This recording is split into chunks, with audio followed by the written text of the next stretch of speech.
Assalamualaikum warahmatullahi wabarakatuh. Perkenalkan, nama saya Radila Saputri Damani dengan NIM 2107188 dari Prodi Pendidikan Matematika kelas A3. Di sini saya akan memenuhi tugas dari mata kuliah media pembelajaran tentang mempraktikkan program QM for Windows.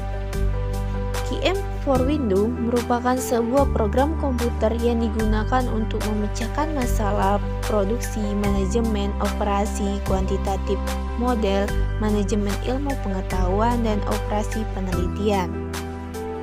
Oke, di sini saya akan menjelaskan program QM for Windows.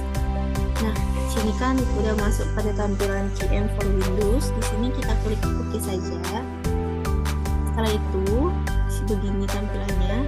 Setelah itu karena kita ingin menggunakan program linear programming, maka kita klik aja pada modul yaitu linear programming. Nah, setelah kita tercentang linear programming, lanjut pada kita klik file. Setelah itu kita klik new. Oke.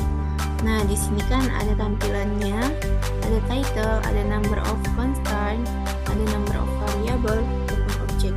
Nah, di sini di title ini judulnya kita di sini kita buat aja perusahaan sepatu.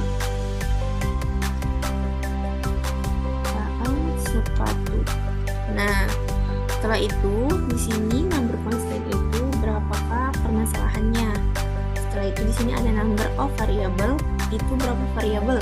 Nah, objek ini merupakan tujuannya, apakah kita maksimal ataukah minimum. Nah, di sini udah ada suatu permasalahan model matematika untuk kasus program linear sebagai berikut. Yang pertama itu ada fungsi tujuannya, di mana minimize-nya Z sama dengan 150x1 ditambah 120x2 ditambah 130x3. Nah, ada juga fungsi batasannya yang ada 3 permasalahannya. Nah, kita disuruh tentukan berapa jumlah produk X1 dan X2 dan X3 yang harus dihasilkan agar perusahaan menanggung biaya optimalnya. Nah, setelah itu tadi kan constraint-nya itu kan ada 3. Setelah itu tadi ada variabelnya juga 3. Nah, yang kita ingin tujuannya itu minimize, berarti kita klik yang pada minimize, terus kita oke kan. Nah, muncullah fitur yang ada di aplikasi ini. Nah, setelah itu tadi minimize-nya itu X1-nya ada 150, X2-nya ada 120, dan X3-nya ada 130. Oke. Nah, terus akan muncul secara otomatis equation formnya. Setelah itu, tadi ada permasalahan yang pertama itu ada 8x1. Kita di sini tulis 8. Setelah itu di sini ada 9. Dan yang ketiga itu ada 10. Nah, tandanya itu lebih dari. Oke, pas lebih dari sama dengan.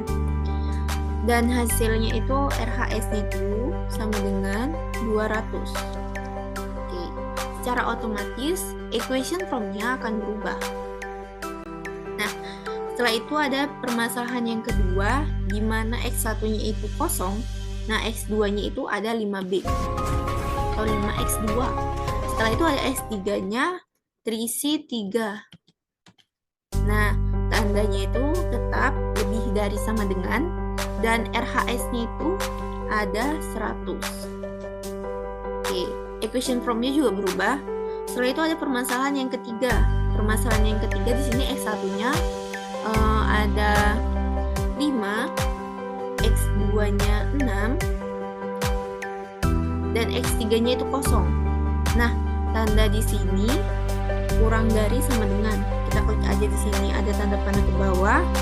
Tandanya itu kurang dari sama dengan. Klik. Oke.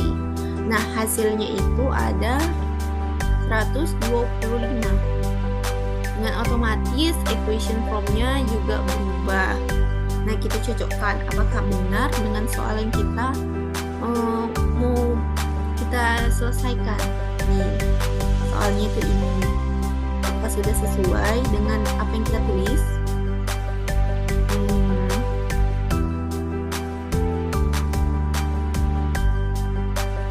Oke. Setelah kita menuliskan persoalannya, maka kita tinggal klik aja solve-nya. Solve yang ada tanda panah ke samping kanan warna hijau, tinggal kita klik.